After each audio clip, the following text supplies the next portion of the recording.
बड़ी खबर का 9 बजे तक का वोटिंग परसेंटेज आपको एक बार फिर से बता देते हैं, उससे अपडेट करा देते हैं।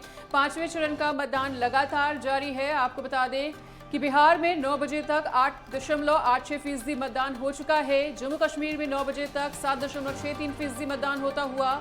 झारखंड में 9 बजे तक 11.68% मतदान हो चुका है। लद्दाख में 9 बजे तक 10.51% मतदान होता हुआ। महाराष्ट्र में 9 बजे तक 6.33% मतदान हो चुका है। ओडिशा के अगर मतदान प्रतिशत की बात कर ली जाए तो यहां पर 6.87%, उत्तर प्रदेश में 12.89% मतदान होता हुआ। पश्चिम बंगाल में ज्यादा हुआ है, 15.35% तक मतदान हो चुका है। तो पांचवें चरण के लिए मतदान लगातार जारी है। ऐसे में 9 बजे तक के वोटिंग परसेंटेज से हम आपको अपडेट करा रहे हैं। जम्मू कश्मीर में 9 बजे तक 7.63% मतदान होता हुआ। झारखंड में 9 बजे तक 11.68% मतदान होता हुआ।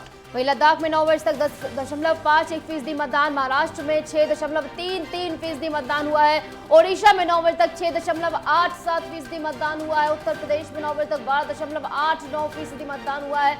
लगातार मतदान प्रतिशत की अपडेट हम आप तक पहुंचा रहे हैं। किस तरीके से तमाम राज्यों में पांचवें चरण का रण लगातार जारी है। तमाम दिग्गजों की साख दांव पर है।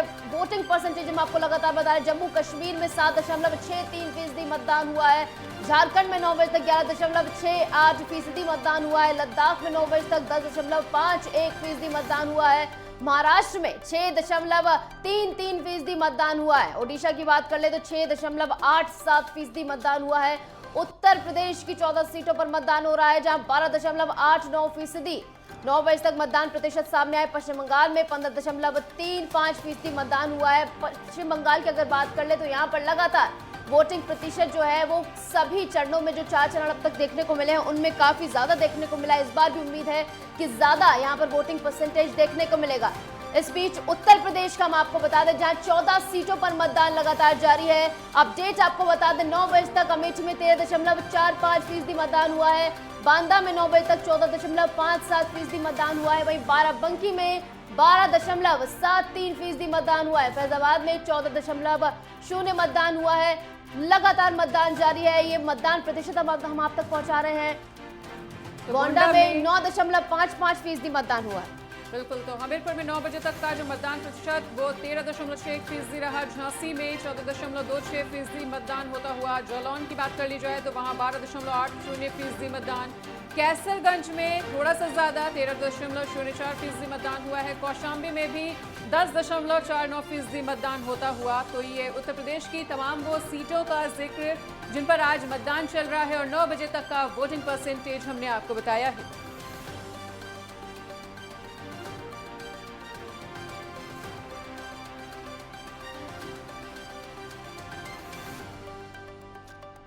तो 9 बजे तक का वोटिंग परसेंटेज हम आपको बता रहे हैं। उत्तर प्रदेश की ये तमाम वो सीटें जिन पर आज मतदान चल रहा है, 9 बजे तक वहां पर क्या कुछ अपडेट रहा वो उसका आंखों देखा हाल हम आपको बता रहे हैं। वोटिंग परसेंटेज की जानकारी दे रहे हैं तो फतेहपुर में 9 बजे तक 14.28% मतदान हो चुका है। गोंडा में 9.55% मतदान होता हुआ। हमीरपुर में थोड़ा सा ज्यादा 13.61% मतदान। झांसी की अगर बात कर ली जाए तो यहाँ वोटिंग परसेंटेज कुछ हद तक ठीक है, जो कि 14% रहा है। जालौन में 12.80% मतदान। कैसरगंज में 13.04% मतदान हुआ है। कौशाम्बी में 9 बजे तक 10.49% मतदान होता हुआ। लखनऊ जो कि राजधानी सबसे हॉट सीट 10.39% मतदान यहां पर हुआ है। मोहनलालगंज में भी मतदान प्रतिशत बहुत ज्यादा अच्छा नहीं रहा। रायबरेली में 13.60%। तो यूपी में 14 सीटों पर मतदान लगातार जारी है और 9 बजे तक के वोटिंग परसेंटेज से हम आपको अपडेट करा रहे हैं। लगातार वोटिंग परसेंटेज हम आप तक पहुंचा रहे हैं। किस तरीके से उत्तर प्रदेश की 14 सीटों का यह रण है, जहां पर पांचवें चरण में 14 सीटें बेहद अहम, जहां पर तमाम दिग्गजों की साख यहां पर दाव पर है। लगातार वोटिंग परसेंटेज हम आपको बता रहे हैं आपकी टीवी स्क्रीन पर। गोंडा में 9 बजे तक 9.55% मतदान हुआ है। लगातार मतदाताओं से अपील की जा रही थी कि ज्यादा से ज्यादा पहुंचे। ये तस्वीर हम आपको दिखा रहे हैं जहां तमाम दिग्गज जो है, अभिनेता जो है वो पहुंचे वोट करने के लिए। पहली तस्वीर आप देखिए परेश रावल की, अभिनेता जो है वो वोटिंग करने के लिए पहुंचे। दूसरी तस्वीर फरहान अख्तर की, चुनाव मतदान शुरू होने के पहले घंटे में ये तमाम अभिनेता पहुंचे। अपील की गई मतदाताओं से कि ज्यादा से ज्यादा अपने मत का प्रयोग करें। और ये तमाम तस्वीरें हम आपको दिखा रहे हैं तमाम अभिनेताओं की, जहां पर श्रेया सारन आपको दिख रही हैं, शुभा खोटा आपको दिख रही है, इसी के साथ कुशाल कोहली भी आपको दिख रहा है, फरहान अख्तर अभिनेता भी आपको दिख रहा है, परेश रावल। ये तमाम तस्वीरें दिग्गज नेताओं की, जहां पर वो वोट करने के लिए पहुंचे, मतदाताओं से अपील की गई और चुनाव शुरू होने के पहले घंटे में ये तमाम मतदाता जो है वो पहुंचे, अभिनेता जो पहुंचे वहां पर वोटिंग करने के लिए, और एक अपील तमाम लोगों से की गई कि ज्यादा से ज्यादा अपने मताधिकार का प्रयोग करें और अपने जो प्रतिनिधि है उसको चुनने का काम करें। बिल्कुल, तो ये 6 तस्वीरें आपकी टीवी स्क्रीन पर आप देख पा रहे हैं, जिसमें अलग अलग तमाम दिग्गज, अलग अलग अभिनेता, अलग अलग अभिनेत्री मतदान स्थल पर पहुंचे अपने वोटकास्ट को करने के लिए। और वोटकास्ट करने के बाद उन्होंने तमाम मतदाताओं से ये अपील भी की कि जिन जिन क्षेत्रों में मतदान चल रहा है, ज़्यादा से ज़्यादा अपने मताधिकार का प्रयोग करते हुए लोकतंत्र के महापर्व का हिस्सा बने। और आप लगातार तमाम दिग्गजों की तस्वीरें देख रहे हैं जो अपना वोट कास्ट करने के बाद अपनी पहली प्रतिक्रिया देते हुए नजर आए। केंद्रीय मंत्री पीयूष गोयल वोट कास्ट करने के बाद अपनी प्रतिक्रिया देते हुए नजर आए थे। उसके बाद दूसरी तस्वीर में बसपा अध्यक्ष मायावती को आप देख रहे हैं। दुर्गा शंकर मिश्रा भी वोट कास्ट करने के बाद अपनी प्रतिक्रिया देते हुए दिखाई दिए। बॉलीवुड अभिनेता अक्षय कुमार ने भी वोट कास्ट कर लिया है। और उसके बाद लगातार जो तमाम दिग्गज हैं उन्होंने वोट कास्ट करने के बाद अपनी प्रतिक्रिया दी और जनता से वोट अपील करते हुए नजर आए।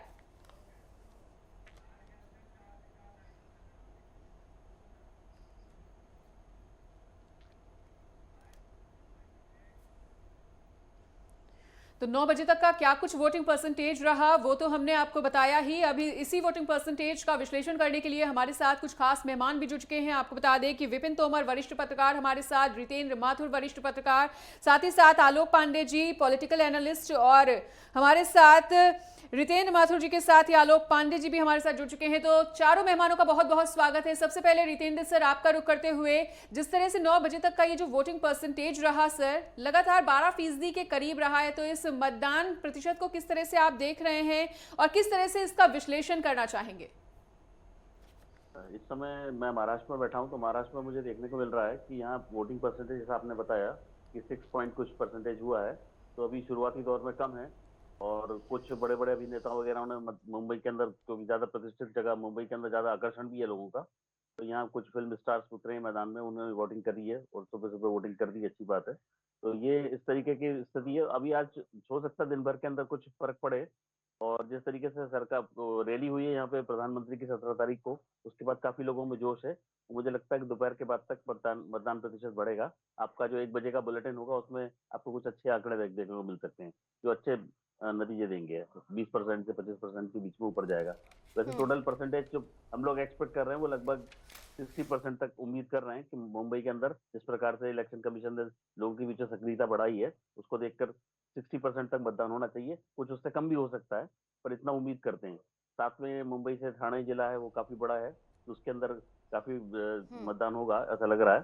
6 स्थानों पे तो मुंबई के 6 सीटें मुंबई के अंदर हैं, और 3 स्थान जो है वो मुंबई से जुड़े हुए सबर्बन एरिया जिसे कहते हैं, ठाणे के आसपास रहेगा, जिसमें 3 स्थानों पर चुनाव चल रहा है। और बाकी महाराष्ट्र के अन्य जगह टोटल 13 जगहों पर चुनाव है, और ये अंतिम दौर का चुनाव है आज। इसके बाद महाराष्ट्र में चुनाव संपन्न हो जाएंगे। 5 दौर के पूरे जो इलेक्शन कमीशन का तैयारी चल रही थी उसके हिसाब से पहला मतदान हुआ था 19 अप्रैल को, दूसरा फिर 26 अप्रैल को, फिर 7 तारीख को हुआ, फिर 13 तारीख को हुआ, और आज अंतिम दौर का मतदान है, 20 तारीख आज अंतिम मतदान है। तो इस तरीके से मुझे लगता है कि आज परसेंटेज थोड़ा अच्छा देखने को मिलेगा। ओवरऑल 60% तक पोलिंग होने की उम्मीद लग रही है मेरे को भी। देखते हैं अभी दोपहर तक क्या होता है। जी, हमारे साथ भोलानाथ जी भी जुड़े हुए सीनियर जर्नलिस्ट हैं। भोलानाथ जी, जिस तरीके से बयानबाजियों का दौर हमने देखा किस तरीके से जारी था, 5वां रण है ये, 5वें चरण का मतदान लगातार जारी है सुबह 7 बजे से, और जिस तरीके के बयान सामने आ रहे, एक तरफ बीजेपी कह रही कि 80 की 80 सीटों से हम विपक्ष को बाहर कर देंगे, उस तरफ अखिलेश यादव भी ये सेम बात बोलते नजर आ रहे कि 80 की 80 सीटों से हम बीजेपी को बाहर कर देंगे। तो इस तरीके की बयानबाजी जिस तरीके से की जा रही है कि 100% वोट पाने की बात की जा रही है, तो क्या इस बयानबाजी स्विंग वोटर जो है, यानी जो आखिरी टाइम में अपने वोट डिसाइड करता है किसको वोट कास्ट किया जाए, तो क्या उसको प्रभावित करने की कोशिश की जा रही है, और किस हद तक उसको प्रभावित किया जाएगा स्विंग वोटर को इस तरीके की बयानबाजी से? देखिए, बिहार पॉलिटिकली काफी सेंसिटिव स्टेट है, इसमें कोई शक नहीं है। और यहाँ पर इस तरह की बयानबाजी का, सियासी बयानबाजी का काफी असर पड़ता है। लोग बड़ा गौर से सुनते हैं कि क्या कौन बोल रहा है। लोगों के अपने अपने खेमे हैं, जो जिस खेमे के है उसके हिसाब से चीजों को, बयानों को ग्रहण करता है। लेकिन जो सबसे ज्यादा जो आपने बोला कि अंतिम क्षण तक लोगों का मन बदलता रहता है, वो होता है साइलेंट वोटर। साइलेंट वोटर हमेशा मतदान केंद्र पर जाते जाते उसका मन बदलता है। अब देखिए कि चुनावी सभा है प्रधानमंत्री नरेंद्र मोदी की, तो उसको लेकर के भी काफी असर रहा कि ठीक है दूसरे क्षेत्र में उनकी सभा होती है, लेकिन जिन क्षेत्रों में मतदान होता है उसका असर होता है। लालू यादव पिछले बार एक बयान दे दिए थे कि मुसलमानों को आरक्षण मिलना चाहिए, उसको लेकर के अचानक 2-3 इलाकों में देखा गया कि मत प्रतिशत बढ़ गया। मैं ये नहीं कहता हूं कि किसने किसको किया, लेकिन दोनों तरफ से पोलिंग हुई और मत प्रतिशत अचानक बढ़ा जब लालू का बयान आया उसके बाद से। इधर तेजस्वी यादव भी जो बयान दे रहे हैं, प्रधानमंत्री को लगातार घेर रहे हैं। उन मुद्दों पर प्रधानमंत्री को कोई जरूरी नहीं है बोलना, लेकिन जिन मुद्दों का वो जवाब नहीं दे रहे उस पर वो घेरे थे, भ्रष्टाचार, महंगाई, बेरोजगारी, इन मुद्दों पर। तेजस्वी यादव अभी जो है बेरोजगारी को अपना अहम मुद्दा बनाए हुए हैं और इनका कहना यह है कि 17 महीने में हमने इतने 5 लाख के करीब युवाओं को नौकरी दी। तो ये अलग बात है कि बिना मंत्रिमंडल के फैसले या मुख्यमंत्री की सहमति के कुछ भी नहीं होता, लेकिन तेजस्वी उन चीजों का कि चूंकि ये मेरे समय में हुआ तो एक श्रेय ले रहे हैं। उनका पार्टी जो है, उनकी पार्टी बिहार में अभी सबसे बड़ी पार्टी है संख्या बल के हिसाब से, विधानसभा में देखें तो, और सरकार में थे तो एक माना जाता था कि उनका असर है। तो अगर आप देखें तो लगातार, हालांकि अगर आप बयानबाजी को देखें तो तेजस्वी एक तरफ है और लालू कभी कभी बयान देते हैं, लेकिन दूसरी तरफ से भाजपा, जदयू, रालोसपा और हम के जीतन राम मांझी, इन नेताओं के बयान लगातार आते रहते हैं। सभाओं में, प्रचार में भी बयान आते हैं। तो एक तरफ जहां एनडीए में गैलेक्सी ऑफ लीडर्स दिखते हैं, वहीं दूसरी तरफ तेजस्वी यादव अकेले दम पर पूरे चुनाव प्रचार की कमान संभाले हुए हैं। उनके साथ महज एक मुकेश सहनी रहते हैं जो वीआईपी के सुप्रीमो हैं। उसके अलावा अभी तक या तो कोई कोऑर्डिनेशन का अभाव रहा है या क्या कहा जा सकता है, अभी कुछ स्पष्ट रूप से नहीं है, लेकिन ये साफ दिख रहा है कि उनके सभाओं, जो महागठबंधन की सभाएं बिहार में हो रही हैं, वो अकेले तेजस्वी यादव कर रहे हैं। उनके साथ बस वही मुकेश सहनी रहते हैं और जो बयान वो देते हैं वो मंच से अलग देते हैं, और फिर जब मंच के बाद जो बयान देते हैं, जो मीडिया उनसे पूछती है, वो असली सुर्खियों में आती है और उस पर एक सियासी घमासान छिड़ता है बिहार में। तो शाम होते होते बहुत तरह के बयानबाजी और गामा गर्मी और सियासत तेज हो जाती है। तो ये बिल्कुल सही बात है कि बिहार में इस तरह की बयानबाजी का असर होता है। तो अभी देखना पड़ेगा कि इस बार का क्या है वोटिंग परसेंटेज। वैसे वोटिंग परसेंटेज पर अभी जो बात हो रही थी, बिहार में लगभग यही वोटिंग परसेंटेज रहा है पिछले चार चरण के।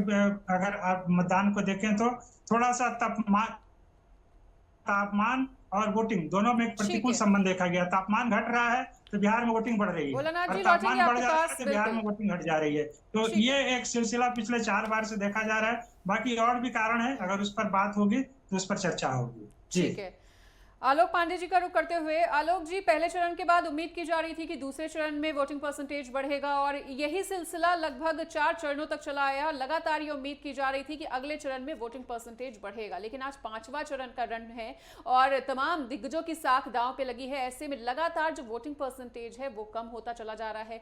भाजपा एक तरफ 370 का नारा देते हुए, 370 पार का नारा देते हुए और एनडीए 400 पार का नारा दे रही है। तो ऐसे में ये जो कम वोटिंग परसेंटेज है, ये उनके सपने को साकार करने के बीच में कितनी बड़ी चुनौती बना हुआ है?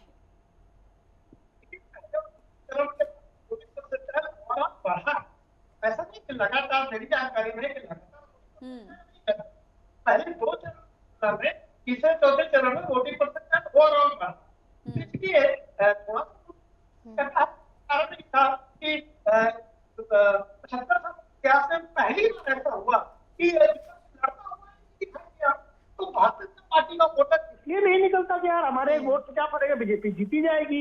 विपक्ष का वोटर इसलिए नहीं निकला कि हमारे एक वोट से क्या फर्क पड़ेगा, हमारा वाला तो वैसे भी हार ही रहा, तो हम क्या करें जा करके। तो अगर वोटिंग परसेंटाइल कम हो रहा है तो सत्ता पक्ष विपक्ष दोनों के लिए कम हो रहा है। न तो ये है कि विपक्ष का बहुत बढ़ गया, न सत्ता पक्ष घट गया, और दोनों को नुकसान होगा या दोनों को फायदा होगा। और आमतौर पे ये माना जाता है कि घटा हुआ 2-4-5% का जो वोटिंग मत है वो माना जाता है कि सिर्फ रूलिंग गवर्नमेंट के खिलाफ एंटी इनकम्बेंसी नहीं है, क्योंकि जब जब एंटी इनकम्बेंसी होता है तो वोटिंग परसेंटाइल बहुत ज्यादा बड़ी मात्रा में बढ़ता है, या फिर कोई ऐसा तात्कालिक इशू आ जाए, राष्ट्रवाद का मैटर आ जाए, हिंदू मुस्लिम का मैटर अगर बहुत तेजी से बढ़ जाए तो भी उस समय, जैसे अभी लालू यादव ने मुसलमानों का मैटर किया, खट से वोटिंग परसेंटाइल में थोड़ा सा परिवर्तन आया। और दूसरा, थर्ड और फोर्थ फेज में जब लगा कि भारतीय जनता पार्टी के वोटर उनके हमारे निकलने से ना निकले, कोई ऐसा ना हो कि बीजेपी हार जाए, तो फिर वोटिंग परसेंटाइल थोड़ा बढ़ा। और कुछ लोग इस वजह से भी निकले कि यार हमने निकले तो शंकु गवर्नमेंट ना आ जाए, फिर वो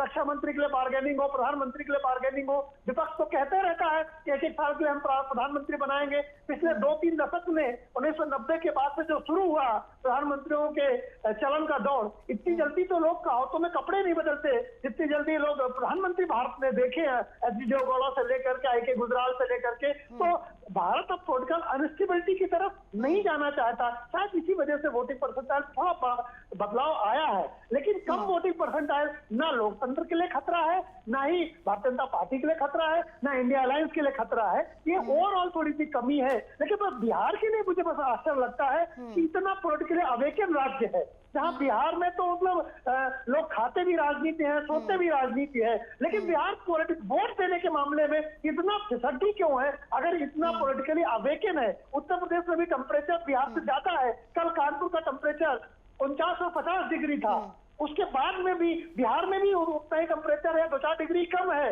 लेकिन उत्तर प्रदेश से बिहार जब कम मत देता है तो मुझे लगता है केवल बातों के मामले में बिहार बहुत अच्छा पॉलिटिकली अवेकन है, लेकिन जब वोट देने का नंबर आता है तो बिहार के लोग उत्तर प्रदेश से भी ज्यादा पिछड़ जाते हैं। इस बात का मुझे अत्यधिक दुख है। ठीक है, प्रयास तो यही है कि ज्यादा से ज्यादा मतदान बढ़े, अपील की जा रही तमाम दिग्गजों द्वारा।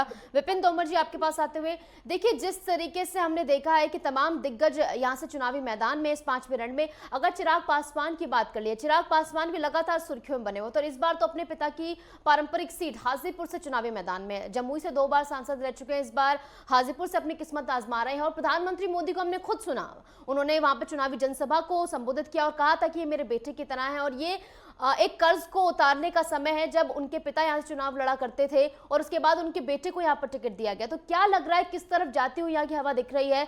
उनके पिता का कामकाज और प्रधानमंत्री मोदी की बातें कितना असर हाजीपुर की जनता पर करती नजर आएंगी?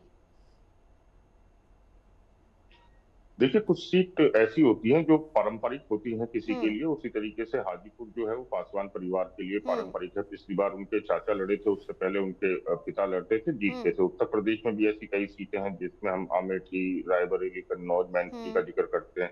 निश्चित रूप से जो नेता बड़ा होता है, जैसे चिराग पासवान है, नरेंद्र मोदी है, अमित शाह है, राहुल गांधी है, अखिलेश यादव है, इनका कुछ अपना वोट भी होता है अलग से, जो पार्टी और जो इनके गठबंधन है उससे अलग होता है। तो निश्चित रूप से हाजीपुर में चिराग को वो वोट भी मिलेगा। रही बात, जैसे अभी हमने चर्चा की शुरुआत करी थी परसेंटेज की, तो अभी 9 बजे का परसेंटेज आया, इसको लेके अभी इतना हतोत्साहित होने की आवश्यकता नहीं है, क्योंकि जब मतदान शुरू होता है तो कई बार ईवीएम में, कई बूथों पे ईवीएम में भी दिक्कत आती है, और ये जो परसेंटेज आता है ये फाइनल परसेंटेज नहीं होता है। ईवीएम में जो दिक्कत आती है उसकी वजह से भी मतदान कुछ देर रुकता है, दोबारा जब तक नई ईवीएम आती है, चालू की जाती है, तो उसमें समय लग जाता है। निश्चित रूप से जिस तरीके से 2019 को हम कंपेयर करते हैं तो पहले 3 चरण के मतदान कम रहे थे, लेकिन चौथे चरण में मतदान बढ़ा है। उम्मीद यही जताई जा रही है कि जो 5वां चरण आज चल रहा है मतदान का, 2019 से जब हम उसको कंपेयर करेंगे तो वो भी ज्यादा ही आएगा। इसके अलावा जो अब तक का एक ट्रेंड देखा गया उसमें यह है कि आधी आबादी जो है, जो महिलाएं हैं, वो काफी वोट कर रही हैं। ये एक भारत के लिए, एक अच्छे लोकतंत्र के लिए एक अच्छी तस्वीर सामने आ रही है। ठीक है, और रितेंद्र सर, एक बार फिर से आपके पास लौटते हुए बात हॉट सीट्स की ही कर लेते हैं। और अगर हॉट सीटों में बात आती है तो सबसे पहले जिक्र इस वक्त रायबरेली का हो रहा है, जहां से खुद राहुल गांधी चुनावी मैदान में हैं। इस सीट की अगर बात की जाए रितेंद्र सर, तो कितना कड़ा और कितना बड़ा मुकाबला आप इस सीट पर देख पा रहे हैं? क्योंकि जो दोनों ही दिग्गज हैं वो अपने अपने क्षेत्र में अपना अपना दबदबा रखते हैं। और अगर दिनेश प्रताप सिंह की भी बात कर ली जाए तो उनका भी नब्ज टटोलने का जो तरीका रहा है रायबरेली की जनता का, वो काफ़ी ज़्यादा खास रहा है। हमेशा से ही उन्होंने जनता की नब्ज को टटोलने का काम किया है। तो ऐसे में इस मुकाबले को लेकर क्या कुछ कहना चाहेंगे? और तमाम पार्टियों की चुनौतियों को पूरा करने के लिए जनता कितना ज्यादा साथ देती हुई नजर आ रही है रायबरेली सीट पर? जी, रायबरेली की सीट पर जो है इस समय राहुल गांधी जी के आने के बाद से स्थिति रोचक हो गई है, मुकाबला बहुत रोचक हो गया। अब दिनेश जी जो भी उनका प्रभाव क्षेत्र था अपनी जगह है, और साथ में जो भाजपा का जो कैडर है जो काम कर रहा है, गठबंधन का जो इनका जो एनडीए अलायंस है वो अपना काम कर रहा है। प्लस इसमें राहुल गांधी जी की साख दांव पे लगी हुई है, सबसे बड़ी चीज ये है। अगर यहाँ और कांग्रेस की भी लगी हुई है, और सोनिया जी के छोड़ने के बाद कांग्रेस के कैडर में काफी निराशा रही है। वहाँ के जो एमएलए एक एमएलए जो वहाँ से जीत रहे थे वो भी उनके विरुद्ध हो गए हैं। तो ऐसे में स्थिति थोड़ी गंभीर हो जाती है। अब राहुल जी अगर जीत जाते हैं यहाँ पे तो एक बड़ा चमत्कार होगा, और मुकाबला तो बहुत जबरदस्त है, कांटे का टक्कर से ज्यादा अच्छा बोलना चाहिए इसको। तो रोचक मुकाबला है।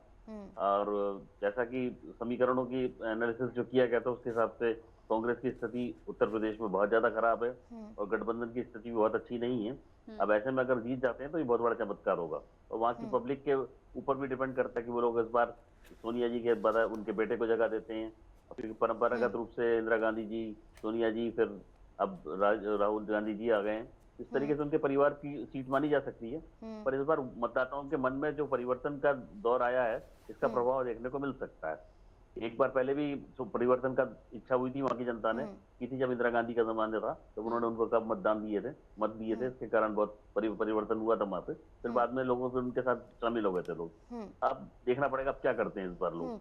और रितेंद्र जी, एक नाराजगी भी कांग्रेस के खुद के कार्यकर्ताओं में भी देखने को मिली थी, क्योंकि अमेठी से मांग कर रहे थे कि यहाँ से चुनावी मैदान में, और लगातार स्मृति ईरानी भी हुंकार भर रही थी, ललकार रही थी कि यहाँ से उतरे। और उसके बाद जब उन्होंने रायबरेली से उतरने का फैसला लिया तो अमेठी के कार्यकर्ताओं में एक नाराजगी थी, और बीजेपी भी इस बात को पूरी तरीके से बुना रही थी कि अब आप वहां से भाग गए हैं, जनता को आपने धोखा देने का काम किया। एक बार आप हार गए तो आपने सीट छोड़ दी वहां से।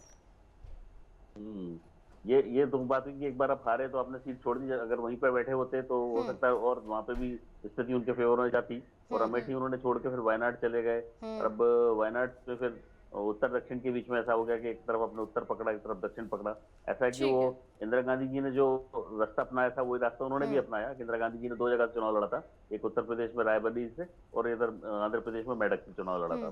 तो वो उन्होंने उसी को, इंदिरा जी की नीति को फॉलो करते हुए वो केरल चले गए, और केरल से वायनाड से आए और इधर आए रायबरेली में। अब रायबरेली से उनकी माताजी ने सीट छोड़ी है, इसलिए उनको लग रहा है कि जगह हमारे लिए ज्यादा सुरक्षित है, हम यहाँ से ठीक रह सकते हैं। जबकि अमेठी में उनकी घर की सीट ही है, संजय गांधी जी के समय से उनके फेवर में रही। एक बार रितेंद्र सर, इधर रोकना चाहूंगी आपको, बिल्कुल, और इधर बिल्कुल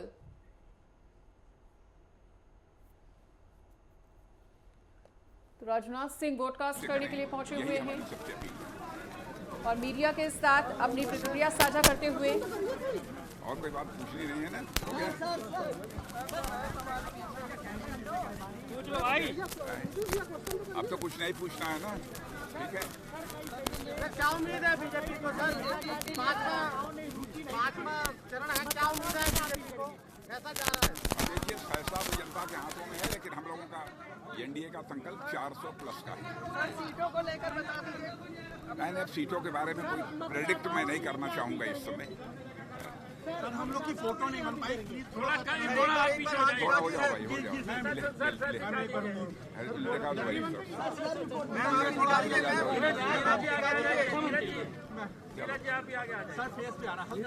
चलिए, लो वैसे कर लो, इधर भी कर लीजिए, कर लो। हाँ जी, कर लीजिए। हो गया, आ गया, धन्यवाद। तमाम दिग्गजों ने अपील की है जनता से कि ज्यादा से ज्यादा मताधिकार का प्रयोग करते हुए लोकतंत्र के महापर्व का हिस्सा बने। नेटवर्क 10 भी लगातार आपसे ये अपील करता है कि अगर आपके क्षेत्र में भी मतदान चल रहा है तो ज्यादा से ज्यादा मतदान स्थल पर पहुंचकर अपने मताधिकार का प्रयोग करें और लोकतंत्र के महापर्व का हिस्सा बने। तो अलग अलग जिलों से हम आपके साथ अलग अलग तस्वीरें भी साझा कर रहे हैं और पल पल का अपडेट भी आपके साथ साझा कर रहे हैं। तमाम मेहमान भी विश्लेषण करने के लिए हमारे साथ मौजूद हैं। तमाम गेस्ट, जितने भी मेहमान हमारे साथ जुड़े हुए हैं, बने रहिए हमारे साथ। इस चर्चा को आगे भी जारी रखेंगे, पर फिलहाल यहाँ पर रुकते हैं एक छोटे से ब्रेक के लिए।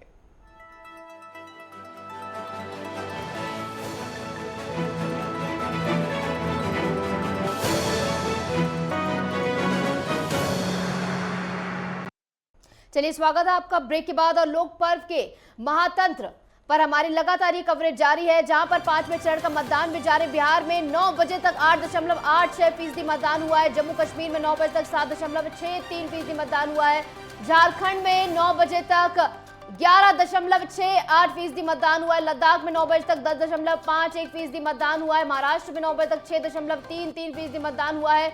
ओडिशा में 9 बजे तक 6.87% मतदान हुआ है। उत्तर प्रदेश की बात कर ले तो 12.89% यहाँ पर मतदान हुआ है। पश्चिम बंगाल में 15.35% मतदान हुआ है, जो कि अब तक का सबसे ज्यादा मतदान प्रतिशत यहाँ पर देखने को मिल रहा है। पश्चिम बंगाल में लगातार मतदाता जो है वो घरों से बाहर निकल रहे हैं, अपने मताधिकार का प्रयोग करते नजर आ रहे हैं। और 9 बजे तक का ये वोटिंग परसेंटेज हम आप तक लगातार पहुंचा रहे हैं। बिहार में किस तरीके से वोटिंग परसेंटेज देखने को मिल रहा है। जम्मू कश्मीर में 7.63% मतदान, वहीं झारखंड में 11.68% मतदान देखने को मिल रहा है। महाराष्ट्र में 9 बजे तक 6.33% मतदान हुआ है। बिल्कुल। और अगर ओडिशा की बात कर ली जाए तो यहाँ पर बहुत कम वोटिंग परसेंटेज रहा है, जो कि 6.87% है। उत्तर प्रदेश में कुछ बड़ा है लेकिन बहुत ज़्यादा नहीं, 12.28% होता हुआ पश्चिम बंगाल में 15.35%। तो 5वें चरण के मतदान प्रतिशत को लेकर जानकारी साझा कर रहे हैं। बिहार में 9 बजे तक 8.86% मतदान हो चुका है और जम्मू कश्मीर में 9 बजे तक 7.63% मतदान होता हुआ। झारखंड में 9 बजे तक 11.68% मतदान हो चुका है। लद्दाख में 9 बजे तक 10% ही मतदान हो पाया है। मैं देश के लखनऊ सहित मैं देश के सभी मतदाताओं से ये अपील करना चाहता हूँ कि वह आज के दिन अपने परिवार के सभी सदस्यों को साथ लेकर वह मतदान निश्चित रूप से करें। यही हमारी सबसे अपील है। और कोई बात पूछनी नहीं है ना? हो गया?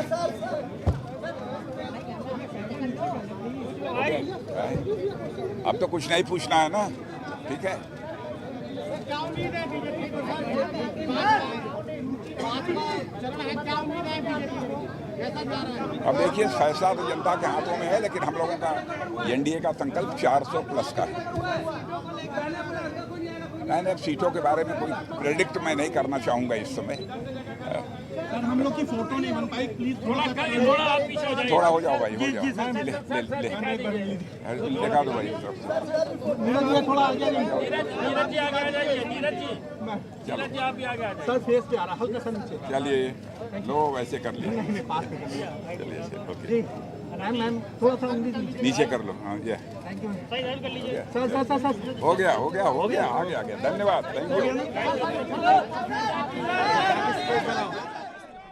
वोट कास्ट करने के बाद प्रतिक्रिया देते हुए नजर आए। मीडिया कर्मियों ने उनकी प्रतिक्रिया लेने का प्रयास किया, लेकिन किसी भी तरह के प्रेडिक्शन से उन्होंने इनकार कर दिया। और सुनिए कि सुनील शेट्टी का वोट कास्ट करने के बाद क्या कुछ काम नहीं कर सकते, देश कैसा चलता होगा। I think all of us as members, मैं सोसाइटी की बात करूंगा, from a members perspective contribute करना और ग्रोथ के लिए वोट करना इम्पोर्टेंट है। हर सिटी मतदान केलं काय आवाहन करा मुंबईकरांना?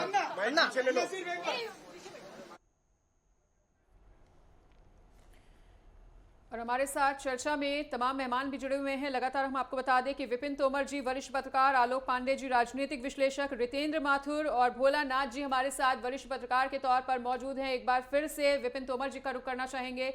विपिन जी, बंगाल की राजनीति की भी अगर बात कर ली जाए तो यहाँ पर कांग्रेस में एक बार फिर से अंतरकला की तस्वीरें सामने आने लगी हैं। जिस तरह से कांग्रेस प्रमुख मल्लिकार्जुन खड़गे कुछ कहते हैं, अधीर रंजन उनका कहीं ना कहीं विरोध कर रहे हैं, तो कांग्रेसी कार्यकर्ताओं में इसको लेकर काफी ज्यादा नाराजगी देखने को मिल रही है। पार्टी कार्यालय में मल्लिकार्जुन अध्यक्ष की जो है उनकी तस्वीर पर स्याही तक पोत दी गई है। तो 5वें चरण के मतदान के दौरान इस बढ़ती अंतरकला को, इस पूरे सियासी घटनाक्रम को किस तरह से देख रहे हैं? जी देखिए, बिल्कुल जो कांग्रेस के उच्च पद पे बैठे हुए नेता हैं, उनसे जब बात हुई तो उन्होंने बताया कि मल्लिकार्जुन खड़गे ने स्पष्ट रूप से अधीर रंजन चौधरी से कहा है कि वो किसी भी प्रकार का कोई व्यक्तित्व ना दे।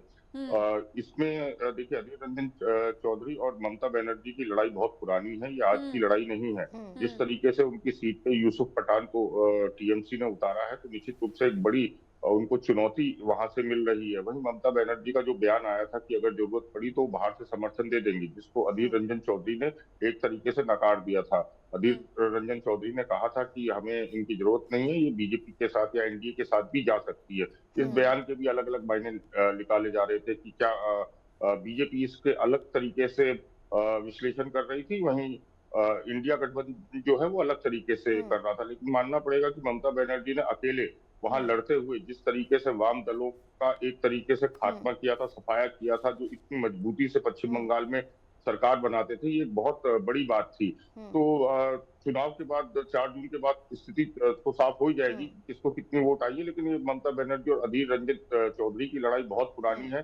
गठबंधन में ना शामिल होकर ममता बनर्जी ने जहां इसको और हवा दी थी, वहीं अधीर रंजन चौधरी के ऐसे बयानों से निश्चित रूप से पश्चिम बंगाल की लड़ाई जो है वो कांग्रेस और टीएमसी के बीच और कठिन होती जा रही है, और कहीं ऐसा ना हो कि इस लड़ाई का फायदा वहां भारतीय जनता पार्टी को मिले। और ये हमेशा देखा गया है कि जब जब विपक्ष में वोट बटा है तो इसका सीधा फायदा बीजेपी को होता मिला है। आपके पास आते हुए आलोक पांडे जी, देखिए जिस तरीके से सर फुटअव्वल की स्थिति बनी हुई है, अधीर रंजन यहाँ पर मोर्चा उन्होंने खोल दिया है, वहीं लेफ्ट के साथ भी कांग्रेस की यही स्थिति है। आप राष्ट्रीय स्तर पर तो साथ में है, लेकिन वायनाड की अगर बात करें तो लेफ्ट उनके खिलाफ लड़ रहा है। यानी आप राष्ट्रीय स्तर पर साथ है, लेकिन जब आप स्थानीय जगह पे वोट लड़ने की बात आती है, वायनाड की अगर हम बात करें तो लेफ्ट खुद कह रहा है कि आप हमारे साथ क्यों लड़ रहे हैं, आप बीजेपी के बी टीम बनने का काम कर रहे हैं। राष्ट्रीय स्तर पर साथ, लेकिन जब नीचे आते आते आप जुदा हो जाते हैं, तो इस सरफुटअव्वल स्थिति का क्या कुछ असर पड़ता है जनता के ऊपर? क्योंकि जनता तो इस बात पर शक करेगी ही ना कि जब आप में ही समन्वय नहीं बैठ रहा है तो हम आप पे कैसे विश्वास करेंगे? डेमोक्रेसी है तो हम नेशनल लेवल पर एक है, लेकिन हमारे कुछ राज्य स्तर पर मतभेद है। हम राज्य स्तर पर बीजेपी को मौका नहीं देना चाहते। अब अगर केरला में दोनों मिलकर, कांग्रेस और लेफ्ट मिलकर लड़ेंगे तो बीजेपी विपक्ष में आ जाएगी और उसे अपने आप पॉलिटिकल एक स्पेस मिल जाएगा। पंजाब में अगर कांग्रेस और आम आदमी पार्टी मिलकर लड़ेंगे तो बीजेपी को स्पेस मिल जाएगा। लेकिन मैं मानता हूं कि एक पॉलिटिकल गिमिक है। अगर आप एक हैं तो नीचे से लेकर ऊपर पे एक रहिए, अगर अलग हैं तो अलग रहिए, क्योंकि आप जनता को कंफ्यूज कर रहे हैं। विधानसभा चुनाव में आप लड़ेंगे, एक दूसरे के विरोधी रहेंगे, लोकसभा चुनाव में आप एक जैसे हो जाएंगे। जनता इस तरह के कंफ्यूजन वाले गठबंधन से थोड़ा सा विश्वसनीयता भी तो खत्म करने वाला काम ये करता है कि आप एकदम से साथ आ जाते, फिर एकदम से जुदा हो जाते, एक दूसरे को गालियां देते। पूरा विश्व देख रहा है, भारत से अधिक, भारतवासियों से अधिक कोई मनाना जानता नहीं। अब मेरी एक ही अपील है राष्ट्र हित के लिए, ऐ मेरे भारतवासियों, अगर अब जाग गए हो तो बस मरना मत, बहुत मर मर के जिए हो, ऐसा जीना अब छोड़ दो। मेरा भारत अब विकसित भारत बनने वाला है, मेरा भारत अब अखंड भारत बनने वाला है, मेरा भारत अब अनोखा भारत बनने वाला है। 1000 साल पहले का जो मेरा भारत था, कोई बीमार नहीं होता था, हर घर में खुशहाली थी, घर में आवंटन नहीं होते थे, लोगों के अंदर उत्साह होता था, चादर चाहे कितनी भी छोटी बड़ी हो फिर भी आनंद से विभोर होते थे लोग। वैसा ही वैभव, वैसी ही गरिमा, वैसी ही अस्मिता मेरे भारत की लौट रही है। ऐ मेरे भारतवासियों, ये सब आपकी बदौलत हो रहा है। बस अब सोना मत, बहुत दड़ मार के पड़े, बहुत आलसी हुए, तूने सारा जन्म गंवा के अपना गात खो लिया और गेहूं चावल का गल्ला तो बेईमानों ने ढो लिया। अब मत सोना, अब जाग जाना, अब जागे रहना, बस राष्ट्र हित के लिए वोट करते रहना। ऐ मेरे भारत, ऐसे ही रहना।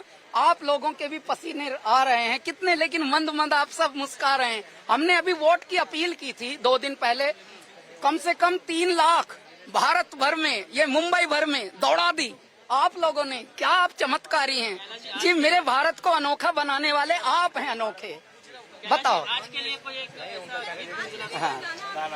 हर बुराई पर नुकीली चोट दो, वोट दो, वोट दो, वोट दो।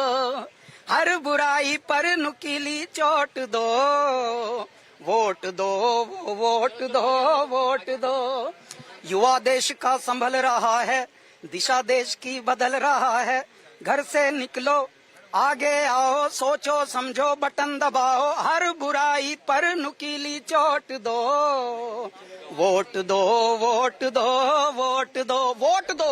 मेरे भारत आपने सुना कैलाश खेर को, संगीतकार, जहां पर लगातार एक भावुक अपील करते नजर आए, अपने उंगली पर अमिट स्याही का प्रतीक भी लगातार दिखाते नजर आए। आलोक जी, आपसे हम बात पूरी करना चाहेंगे। जिस तरीके से हम बात कर रहे थे कि विश्वसनीयता पर भी एक प्रश्न चिन्ह लग जाता है। आप बार एक दूसरे को गाली देते नजर आते हैं, फिर दूसरे चुनाव में साथ नजर आते हैं, और आप इस पूरी सरफुटअव्वल को ढकते नजर आते हैं ये बोलकर कि डेमोक्रेसी हमारे बीच में विभिन्नता नजर आती है। देखिए, आपके प्रश्न के पहले मैं एक बात बताना चाहूंगा, पर्सनल है लेकिन मुझे लगता है आपके दर्शकों को पता चले तो अच्छा रहेगा। हम सब बात करते हैं वोट देने के लिए, तो मेरी पत्नी, क्योंकि इसमें बिहार में ही पोस्टिंग है, केंद्रीय विद्यालय में है, सहरसा में है, मैंने उन्हें छुट्टी लेके बुलाया। वो कल फिर गए। हमने कहा वोट देना 4th चरण में, और 800 किलोमीटर मैंने चला के बुलाया। हमने कहा एक वोट भी जरूरी है देश के लिए, वरना हम कंप्लेंट नहीं कर सकते। वोट किसको देना है ये आप तय करें, लेकिन कोई बहाना नहीं चलेगा। मैं बहाना मार सकता था कि 800 किलोमीटर दूर है, क्या करोगी, छुट्टी नहीं मिलेगी, बहुत समस्या है। मैंने कहा नहीं, छुट्टी लो और वोट दे दो। तो वोट का महत्व तो बहुत है। अगर आप वोट नहीं देते तो शिकायत करने का हक आपके पास। शिकायत तभी आप कर सकते हैं सरकार से जब आप मत देते हैं। तो नेटवर्क के दर्शकों से मेरी भी अपील है कि प्लीज वोट दीजिए, तभी आपका फिर हमारी डेमोक्रेसी फलेगी फूलेगी। अब आते हैं आपके प्रश्न की बात। देखिए, मैं बार बार कहता हूं कि विपक्ष की क्रेडिबिलिटी कंठ से क्या निकलता है, जो मैं बोलूं और जो भारत के प्रधानमंत्री बोले, एक शब्द ऐसा जो मैंने बोला था सबसे पहले, लेकिन उसकी कोई चर्चा नहीं हुई। इंडिया अलायंस को, इंडी गठबंधन मैंने कहा था एक बिहार के चैनल पे, फिर भारत के प्रधानमंत्री ने उसे इंडिया अलायंस करा। मेरे कंठ का कोई महत्व नहीं, कौन जाना था इंडिया अलायंस, लेकिन जैसे ही भारत के प्रधानमंत्री ने उसको बोला, वो संपूर्ण विश्व में फैल गया। इसीलिए मैं कहता हूं कि विपक्ष के नेताओं के कंठ में वो शक्ति नहीं है। जब वो भ्रष्टाचार की बात करते हैं, वो भ्रष्टाचार में स्वयं लिप्त होते हैं। तेजस्वी यादव जब भ्रष्टाचार की बात करते हैं, अब आप बताइए, लालू यादव का परिवार कौन सा राजनीतिक हैसियत वाला परिवार था, लेकिन आज कोई उनकी इनकम, उनकी हैसियत छुपी हुई है क्या? लालू यादव तो भ्रष्टाचार में जेल रहा है। अब आप कहते हो कि नरेंद्र मोदी भ्रष्टाचारी है जिसके पास कुछ नहीं है, तो आपके कंठ का हमेशा महत्व होता है। और माफ कीजिएगा, विपक्ष के कंठ में वो सत्य का अभाव, सत्यता की कमी है। भ्रष्टाचार विपक्ष में बड़ी मात्रा में, उनके लोग जेल है, अरविंद केजरीवाल जेल से बाहर निकले, ठीक है, हेमंत सोरेन अभी जेल में है, लालू यादव जेल की हवा खा के आए 3.5 साल, स्वास्थ्य के कारणों से बाहर है, भ्रष्टाचार की वजह से। राहुल गांधी और उनकी सोनिया गांधी के ऊपर अभी भी वो बेल पर है भ्रष्टाचार के मैटर को लेकर के। तो जब ये अपने कंठ से भ्रष्टाचारी कहते हैं सत्तारूढ़ दल को, जबकि भारत के प्रधानमंत्री के ऊपर एक अपलोक तक आज तक नहीं है कि उन्होंने भ्रष्टाचार किया, तो उस कंठ की वैल्यू कम हो जाती है। इसीलिए विपक्ष को अपने आचरण से अपनी शुद्धिकरण भी दिखानी चाहिए, शायद जनता तब उनको सीरियसली लेगी। दूसरी बात आती है, जैसे इंडिया अलायंस की एक बात और करते हैं, वो कहते हैं सरकार को उखाड़ के फेंक दो, तो जनता कहती है फिर किसको बनाएंगे प्राइम मिनिस्टर? बोले 1-1 साल वाले प्राइम मिनिस्टर लेके आएंगे। तो देश की जनता की रूह थोड़ी कांप जाती है कि ये लोग अगर चुनाव में मान लीजिए इंडिया अलायंस जीत जाता है, तो रक्षा मंत्री से लेकर, गृह मंत्री से लेकर, प्रधानमंत्री से लेकर ये बार्गेन करेंगे। अगले साल जो कहेंगे हमारे 10 सांसद है, हमें रक्षा मंत्री बनाना है, आरजेडी कहेगी हमारे 15-12 सांसद है, हमें तो विदेश मंत्री बनना है। तो अब देश, मुझे लगता है कि इंडिया अलायंस को इसलिए थोड़ा सा और कम वेटेज दे रहा है कि आपकी जो पॉलिटिकल नियत है उसमें उतनी पारदर्शिता नहीं। आप स्पष्टता प्रधानमंत्री तो ये कहते भी नजर आए कि विपक्ष लेकर आएगा 5 वाला फॉर्मूला। जी, एक्चुअली आपको पता है, इसकी तुलना में 30 सेकंड और लेता हूं, उसको ज्यादा हमारे दर्शकों को समझ में आ जाएगा। 1975 में इंदिरा गांधी ने आपातकाल लगाया, 1977 में कहा कि जनता चुनाव लड़ेगी, विपक्ष ने कहा। अभी भी जैसा अभी विपक्ष कह रहा कि जनता चुनाव लड़ेगी, लेकिन 1977 में 4 बड़े राजनीतिक दलों ने अपना एक विलय करके, अपनी आइडियोलॉजी का विलय करके, अपने विचारों का विलय करके, ठीक है। और ब्रॉडकास्ट करने के बाद प्रशांत कुमार ने क्या कुछ कहा है, पहले वो आपको सुनवा देते हैं। आज प्रदेश के सभी मतदाताओं की तरह मैंने भी अपने बूथ पे मतदान किया है। आज प्रदेश के 21 जनपदों में 14 संसदीय क्षेत्रों में मतदान शांतिपूर्ण तरीके से चल रहा है। पूर्व में भी 4 चरणों में 39 लोकसभा क्षेत्रों में सकुशल और शांतिपूर्ण तरीके से मतदान संपन्न हो चुका है। आज 5वें चरण में जहां जहां चुनाव हो रहे हैं उसके लिए व्यापक पुलिस व्यवस्थाएं कराई गई हैं। इसमें लगभग 10,000 निरीक्षक, उप निरीक्षक, 71,000 constable, head constable, 48,000 home guard, 264 company अर्धसैनिक बल चुनाव से संबंधित बूथों पे लगे हैं। इसके अतिरिक्त शांति व्यवस्था बनाए रखने के लिए 230 कंपनी पीएसी का भी व्यवस्थापन किया गया है। हमारे राष्ट्रीय तथा अंतर्राज्यीय बॉर्डरों पे भी सघन चेकिंग की जा रही है। आज के दिन अभी तक कहीं भी किसी तरह की गड़बड़ी की सूचना नहीं मिली है। कहीं कहीं पे ईवीएम के शुरुआती क्षणों में ईवीएम के माल फंक्शनिंग की शिकायत थी, वो निर्देशों के अनुसार उनको बदल दिया गया है। मतदान शांतिपूर्ण तरीके से चल रहा है। एक संदेश दीजिए लोगों को। नहीं, सब लोग अपने मताधिकार का प्रयोग करें, अधिक से अधिक संख्या में वोट दें। ये लोकतंत्र का पर्व है, जहाँ पर आपको अपने जनप्रतिनिधियों को चुनने का अधिकार है। ठीक। और भोलानाथ जी के पास लौटते हुए, तो भोलानाथ जी, बिहार की राजनीति की बात कर ली जाए तो ऐसे में सारण सीट की जो हॉट सीट है वो काफ़ी ज़्यादा चर्चित सीटों में से एक रही है, जहां पर खुद लालू यादव की बेटी इस वक्त अपनी सियासी दांव को आजमाने का काम कर रही हैं। तो ऐसे में इस सीट के सियासी मुकाबले को आप किस तरह से देख रहे हैं? बीजेपी के आगे कितनी बड़ी चुनौतियाँ? देखिए, बिहार में जो इस बार 5 सीटों पर जो लोकसभा चुनाव हो रहा है 5वें चरण में, उसमें 4 सीटें ऐसी हैं जो विरासत वाली सीटें हैं। उसमें सारण भी है।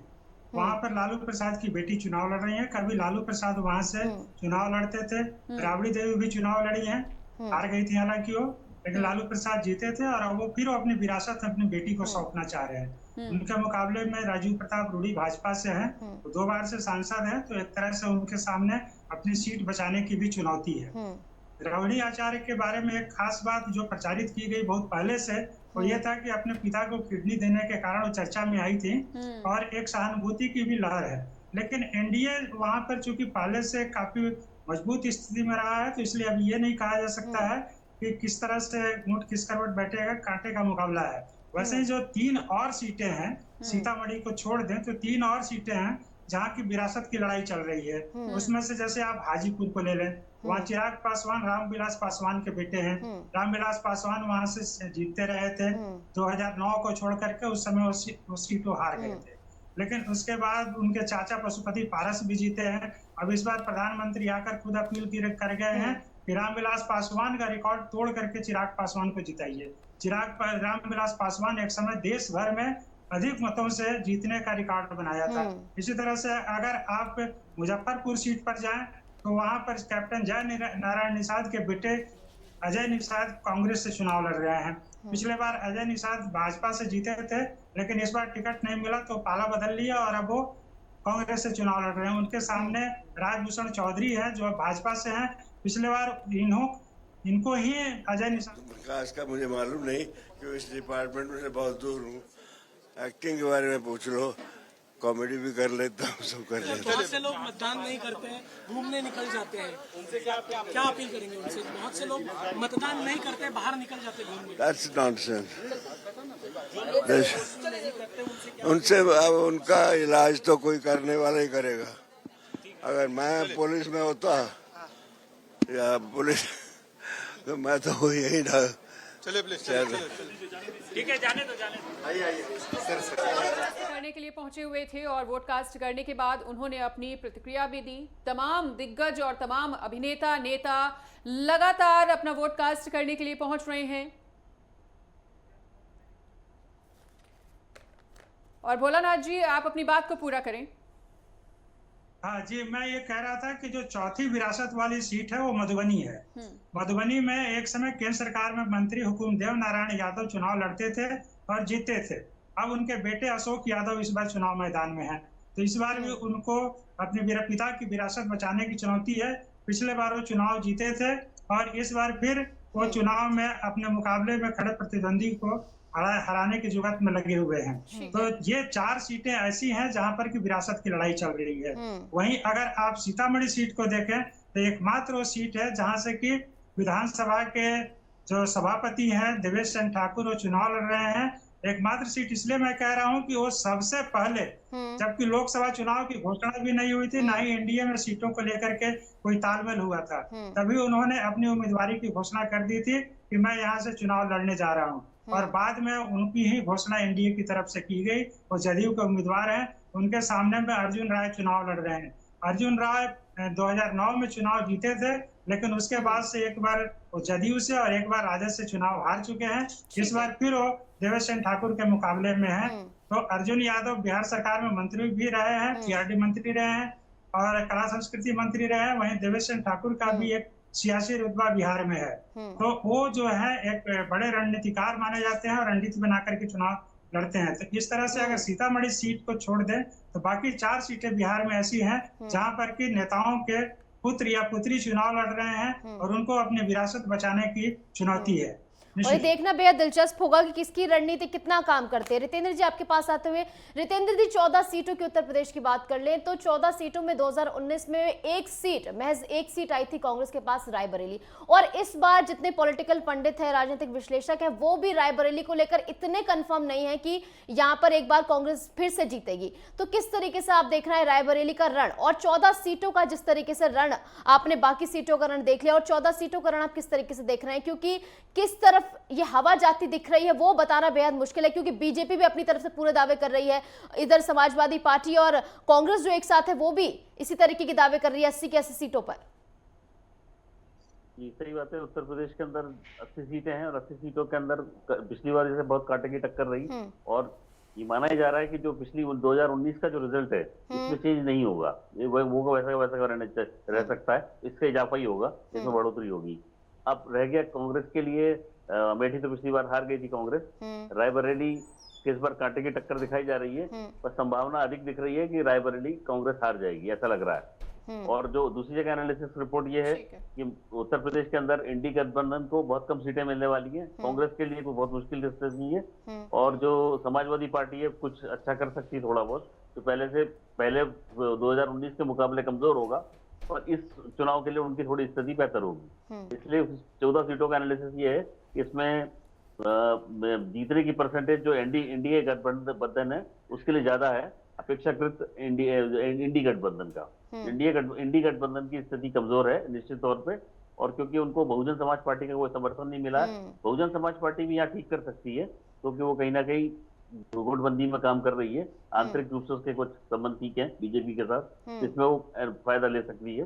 बाकी समाजवादी पार्टी की स्थिति जैसी ये सब साफ सुथरी है, क्योंकि उनके सामने जहाँ उनकी जो परंपरागत वोट बैंक है उसके अंदर भी चेंज लग चुकी है, वो वोट बैंक भी इस समय साथ नहीं देगा, उनका ऐसा लग रहा है। और बीएसपी जिसने इस पूरे मुकाबले को त्रिकोणीय बना दे, क्या लग रहा है किसको ज्यादा डेंट देती नजर आएगी यहाँ पर बीएसपी 14 सीटों पर? समाजवादी पार्टी को टक्कर देगी, उनका लक्ष्य समाजवादी पार्टी ही है, क्योंकि अगले विधानसभा चुनाव में उनको लक्ष्य उन्हीं पे केंद्रित करना है, तो इसलिए वो अभी से पूर्वाभ्यास कर रहे हैं उस चीज का, और समाजवादी पार्टी को टक्कर देना ही उनका लक्ष्य है। और इसमें एक चीज और है सुनने समझने वाली बात यहाँ के, कि जहाँ मुस्लिम मतदाता है उनका टारगेट मुस्लिम मतदाता जरूर है, पर मुस्लिम मतदाताओं के साथ ऐसा होता है कि दलित खड़ा होता है और मुस्लिम दलित को वोट नहीं देते, दलित तो मुस्लिम को वोट देते पर मुस्लिम दलित को वोट नहीं देते। ये जो स्थिति होती है इसमें जो नुकसान होता है वो उन लोगों दलित वोट को नुकसान होता है, मुस्लिम वोट नहीं मिलता उनको। जी ठीक है रितेंद्र सर, विपिन सर के पास एक बार फिर से लौटते हुए, विपिन जी जिस तरह से तमाम सीटों की बात कर रहे हैं, ऐसे में रायबरेली की, लखनऊ की और अमेठी की सीट तो यूपी में काफी ज्यादा हॉट सीट मानी ही जा रही है, लेकिन कैसरगंज लोकसभा सीट को भी नकारा नहीं जा सकता है, क्योंकि यहां से हमेशा से ही ब्रजभूषण शरण सिंह जीतते आए थे, काफी ज्यादा दबदबा रहा है उनका तमाम क्षेत्रों में। ऐसे में जिस तरह से वो लगातार विवादों में घिरे रहे, उसके बाद अब इस लोकसभा सीट का जो मुकाबला है वो किस तरह से आप देख रहे हैं, कितने ज्यादा मुसीबतें देख रहे हैं इस सीट पर बीजेपी के लिए? देखिए, इसमें कोई दो राय नहीं है कि न सिर्फ कैसरगंज बल्कि आसपास की जो 1-2 और लोकसभा है वहां ब्रजभूषण शरण सिंह का प्रभाव है, अच्छा प्रभाव है, लेकिन भारतीय जनता पार्टी को कहीं ना कहीं इस मामले में थोड़ी एज मिल जाती है कि जिन भी नेताओं ने बदजबानी करी या जिन पे आरोप थे उनके टिकट काट दिए गए, जिसमें दिल्ली से रमेश पिदोड़ी, परवेश वर्मा, भोपाल से साध्वी प्रज्ञा, कैसरगंज से ब्रजभूषण शरण सिंह। दूसरी पार्टियों में ऐसा नहीं दिखता है। जिस तरीके से रणदीप सुरजेवाला ने हेमा मालिनी को लेकर टिप्पणी करी थी, कोई कार्रवाई नहीं हुई। भोपाल से चुनाव लड़े थे। आंसर अच्छा अच्छा टर्नओवर होगा, ये तो हो रहा है, काफी लोग आए हैं इधर।